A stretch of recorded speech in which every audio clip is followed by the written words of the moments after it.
Before the scrolls were opened, before the world had eras to count, there were gods who broke themselves to shape a world, and mortals who dared to rewrite it. And from those broken myths came you, again and again. In this video we're unravelling the complete Elder Scrolls timeline, not just a list of dates, but as a journey that you've lived. From Arena to Skyrim and all the chaos in between, each chapter isn't just lore, it's your gaming legacy. Suffice to say, there will be spoilers in this video for the stories of all the Elder Scrolls games, so you've got forewarning now.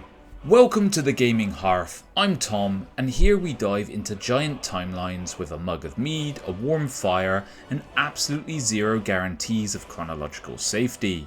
If you love yourself a bit of myth with your main quest, or you just want to see how many times Mehrunes Dagon has been slapped in the face in the Elder Scrolls games, subscribe and join the discussion if this is your thing. Alright, with all that aside, let's dive into the complete Elder Scrolls timeline. Long before Skyrim let you shout a dragon off a mountain, the Elder Scrolls universe didn't really have mountains, or time, or really anything. This was known as the Dawn Era, a kind of cosmic group project where a bunch of divine beings called the Aedra looked down at the big nothing and said, what if we made it a bit worse? There was one god called Lorkhan, and he convinced the others to help him build a mortal world, Mundus. A place where time could tick, things could die and stories could start. It was bold, it was treacherous, it was a little bit of a trap. The gods were not thrilled when they realised what they'd sacrificed, so they tore poor Lorkhan in two. His body became the moon's and his heart was hurled into the earth, obviously completely out of reach to everyone. To stop the world from collapsing in on itself, they built the towers. These were magical keystones anchoring reality to something more stable. The Adamantine Tower came first, the oldest structure in Tamriel, site of the convention, where they judged Lorkhan. Home to the Zero Stone, a literal cornerstone of existence. And somewhere in all of this, the Elder Scrolls began to appear, not written, but revealed. Fragments of possibility, glimpses of fate. Nobody truly understands them, not even the gods. But they see everything and forget nothing, and that's where we come in. Before the First Era, before the empires, the wars, or the endless paperwork of history, there was the Merethic Era. It's the Elder Scrolls version of prehistory. Part myth, part memory, and probably about 70% guesswork. This is when the gods were still meddling directly in the world. When Men and Mer first split apart. And there were some very ambitious civilizations that decided to build cities out of hubris and sunlight. The Aelids ruled Cyrodiil, the Dwemer vanished underground, and the Nords learned to shout dragons out of the sky. It's the age where most of Tamriel's legends begin, and the ruins you trip over in every later game were all built here. No Elder Scrolls title actually takes place during this time, so it won't be the focus of this video, but every one of them lives in its shadow. The gods may have left, but their fingerprints are all over the world that comes next. Now the First Era begins where the myth ends. The gods withdraw, the towers rise, and mortals start carving names into the map, often with fire. Queen Alicia throws off her Aeliad overlords with help from Akatosh, founding the first human empire. Divine deals and rebellious slaves, classic Tamriel. Hyrox ruled by the Dureni. The Yukudans arrive swinging in Hammerfell, and the Dwemer, ever mysterious, vanish mid-sentence, and no one knows why. Reman Cyrodiil unites Tamriel again with charisma and conquest, but the era ends like it began, with a shifting map, a shattered tower, and the scrolls still whispering. You never play the First Era, but you live in its ruins, and everything the games let you do, slay gods, claim thrones, reshape history, all begins here. When the dragon-born emperors finally vanished, Tamriel fell into a very familiar rhythm. Total collapse. The Ruby throne sat empty, the Reman dynasty was gone, and everyone decided they were the rightful heir. The Second Era was chaos, a time now remembered as the Interregnum. Three great factions rose to claim the Empire's ashes. Firstly, the Daggerfall Covenant, proud knights and merchants of High Rock. Then the Ebonheart Pact, an uneasy alliance of Nords, Dunmer and Argonians. And then the Aldemir Dominion, led by the ever-smug High Elves. It's basically a continent-sized custody battle over everything. But while mortals fought over crowns and castles, the Daedric Prince Molag Bal decided it was the perfect moment for a little bit of light reality merging. He tried to drag all of Nirn into his domain of Cold Harbour, the Plane Meld, using massive rifts called Dark Anchors. Here we enter the Elder Scrolls Online, set around 2nd Era 582. Here is where a soul-shriven wanderer, only known as the Vestige, claws their way back from the brink of Oblivion to reclaim their soul and stop Molag Bal's invasion. It's a sprawling multiplayer chronicle of rebellion and redemption, a world where you, quite literally you, anchor Tamriel back to reality. When the Plane Meld ended, the alliances kept fighting, of course.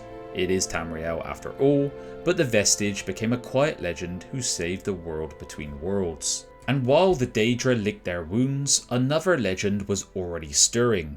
A mortal destined to rebuild what chaos had torn apart.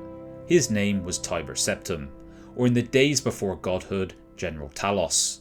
He was armed with the Voice, a mythical construct known as the Numidium, and a burning desire to unite Tamriel one province at a time. But the final piece of his empire, Hammerfell, wouldn't fall so easy. And here lies the story of the Elder Scrolls Adventures Redguard, set in the final years of the 2nd Era. You play as Cyrus, a mercenary Redguard caught in rebellion against a new empire. In a single campaign, he manages to slay Tiber Septim's dragon, Nafal Largus, and overthrow the Imperial Governor, forcing the Emperor himself to the negotiating table.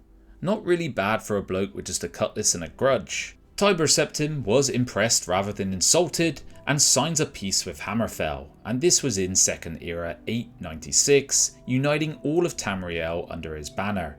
And at last the 3rd Era dawns, a golden age on paper, but one destined to unravel spectacularly as the centuries come. With Tiber Septim's dream realised, the 3rd Era began, an age of peace, prosperity and suspiciously little scheming. But as history in Tamriel shows, peace never lasts too long. By the reign of Emperor Uriel Septim VII, the empire was vast, rich, and ripe for betrayal. Uriel's trusted battle mage, Jaegar Tharn, decided that loyalty was overrated, and in a single act of treachery, he imprisoned the emperor in a pocket dimension and ruled in his place for 10 long years. A dark chapter known as the Imperial Simulacrum. Imagine if your number 2 replaced you with a magical clone and nobody noticed for a decade. Truly bureaucracy at its finest here. This set the stage for the Elder Scrolls Arena, the very first game in the series released back in 1994, but also this moment of chaos. You play a nameless prisoner, guided by the spirit Rhea Silmain, venturing across every province of Tamriel to reforge the shattered Staff of Chaos. After endless trials, the player, now known as the Eternal Champion, defeats Tharn and frees the Emperor. It's a story about restoration, the rebirth of the Empire, and the first hint of a theme that will echo through every game. A forgotten prisoner becoming the saviour of the world. But while Jaegar Tharn was burned onto everyone's never trust this bloke list, one of his other deals actually came to fruition. Tharn had promised the Daedric Prince Mehrunes Dagon a little gift, the Battlespire, a floating academy for Imperial battle mages. Dagon, ever polite, accepted it by invading and turning everyone inside to ash. In an Elder Scrolls legend, Battlespire, you play one of the last surviving apprentices trapped between worlds, fighting across the realms of Oblivion itself. You even face Dagon in his own domain, the Deadlands, where you wield his own essence against him with the sword of the Moon Reaver. The Battlespire was left ruined and sealed off, but the apprentice's victory kept Dagon banished. A quiet act of heroism that most in Tamriel never even knew happened. So as the 3rd Era rolled on, the Empire healed, yet the cracks in its foundation were already forming. Daedric whispers still echo beyond the Veil, and in the western seas a new mystery began to stir around Iliac Bay. With the Empire restored, peace once again hung over Tamriel. The kind of peace that usually lasts until someone digs up a cursed artifact, of course. And in the early Third Era, that someone was pretty much everyone. The Emperor Uriel Septim VII sent a trusted agent, which is you of course, to the Iliac Bay to solve two small problems. A ghost king screaming vengeance in the streets, and a missing letter involving a certain ancient brass golem. And this is the Elder Scrolls II Daggerfall. Released in 1996, it was probably one of the most ambitious RPGs of its time. It gave us a map the size of Great Britain, politics thicker than a bowl of oatmeal, and moral choices that could reshape the world itself. At the heart of all of it lies Numidium, the colossal Dwemer construct once used by Tiber Septim to conquer all of Tamriel. Its power source, the Mantella, had resurfaced, and suddenly every king, cult and corpse in the region wanted their hands on it. You, the Emperor's agent of the Blades, becomes entangled with all of them. King Lysandius and his restless spirit, the scheming necromancer Manny Marco, and the tragic Underking whose soul is literally trapped in the Mantella. And when you finally reclaim the heart and awaken Numidium, reality itself snaps.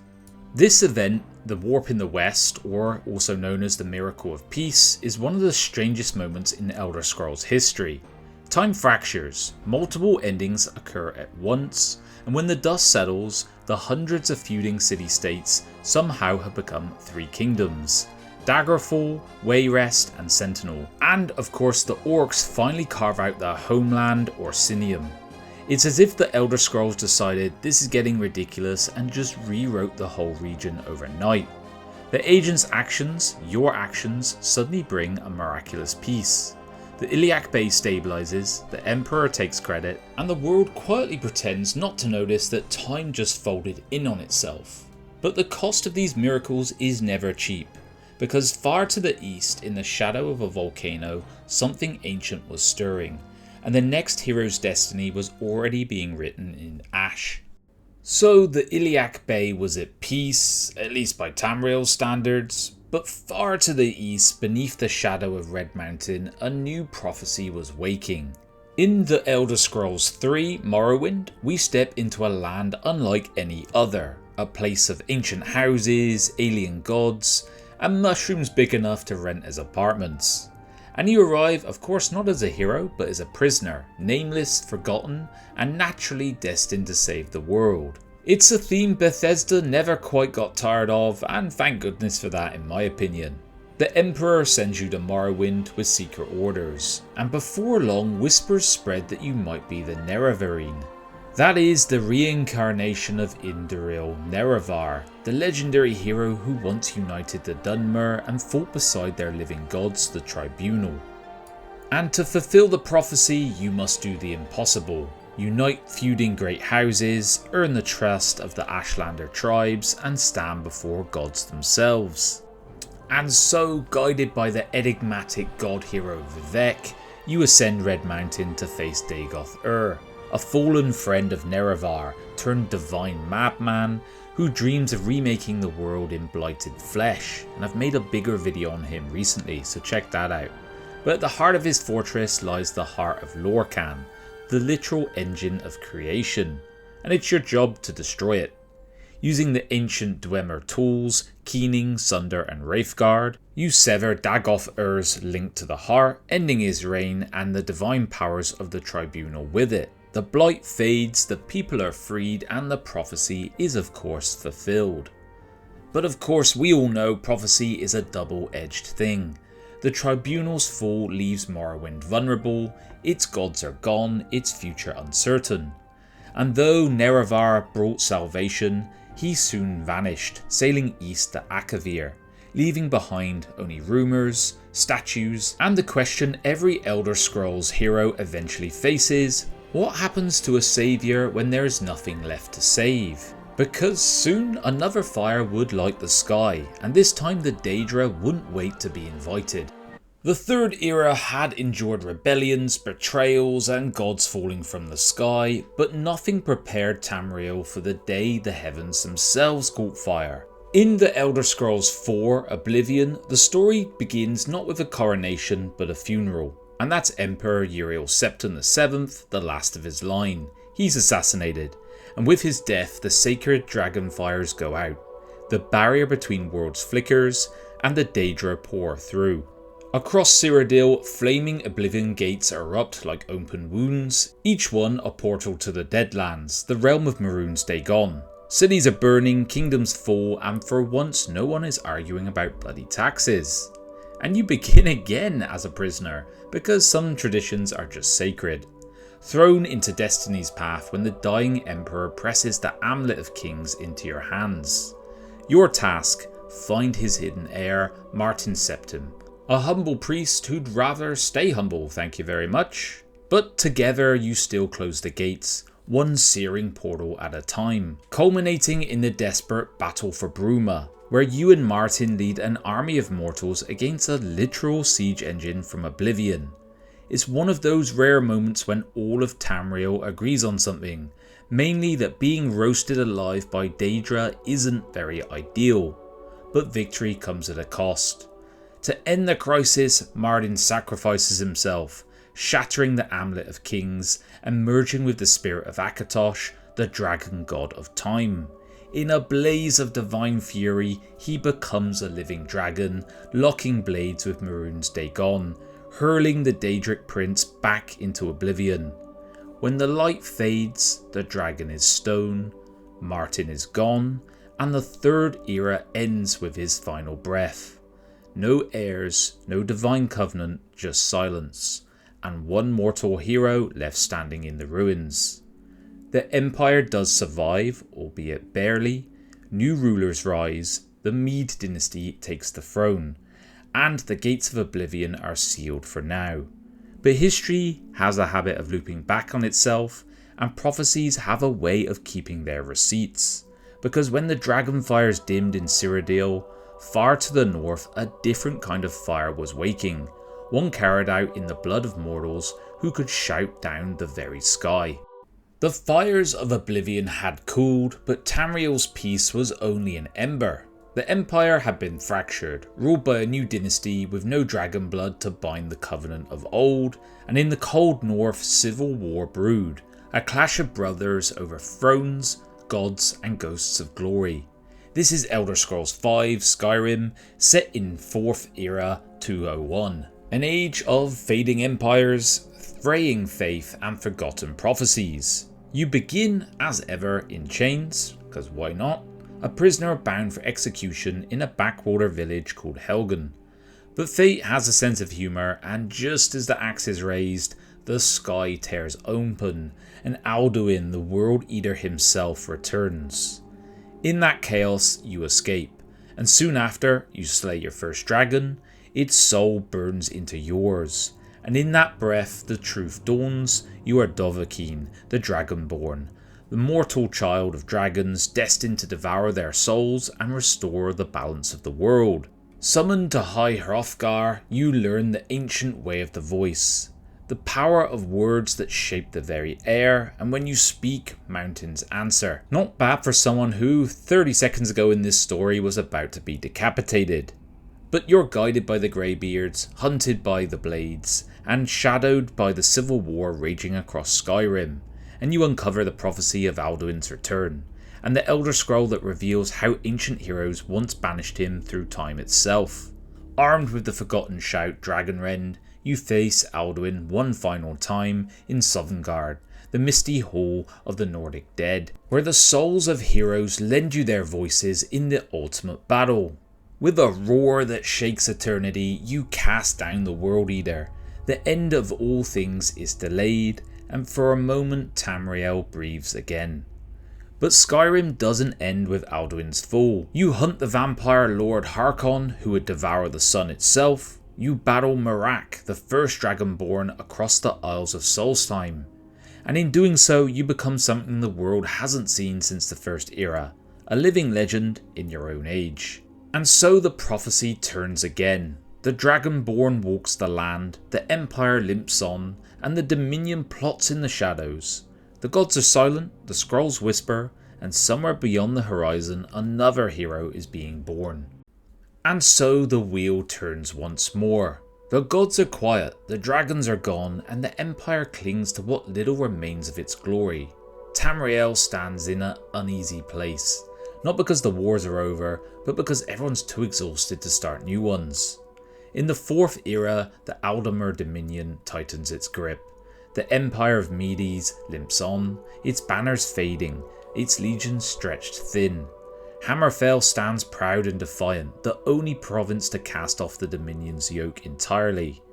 And in Skyrim, whispers of the Dragonborn linger like echoes in the mountains, half-remembered songs of a hero who once shouted down the end of the world.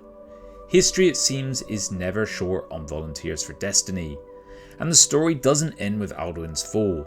The scrolls still turn, their ink is still restless, and the prophecies are unfinished. Somewhere beyond the horizon, perhaps in Hammerfell's deserts, or along the southern coast of Yakuda's lost shores, another hero is waiting for their cell door to open. Because that's the heart of the Elder Scrolls. Every era, every ruin, every prophecy, it all leads back to you. The nameless prisoner, the unexpected saviour, the one who steps forward when everyone else looks away. From the eternal champion of Arena, to the agent who warped time itself in Daggerfall, to the Nerevar reborn in fire and prophecy, the hero of Kvatch who stood beside the last Dragonborn Emperor, and the Dovahkiin who silenced the World Eater's roar. Each was one story in the great tapestry of Tamriel, each a different face of the same spirit, the player's spirit, woven through the history of the scrolls themselves. And somewhere the next scroll is being written, the ink is not yet dry, a new dawn is waiting in a land where the Empire trembles, and the next hero's name hasn't yet been spoken. If you've enjoyed this little journey through Tamriel's history, I'd love to hear your thoughts on it. Where do you think the next Elder Scrolls game is going to be? I've made a video on that too, so check it out. But drop your theories below, and if you fancy more tales like this, pull up a chair to the hearth, subscribe and stay by the fire with me. There are always more stories waiting in the embers. Until next time guys, bye bye now.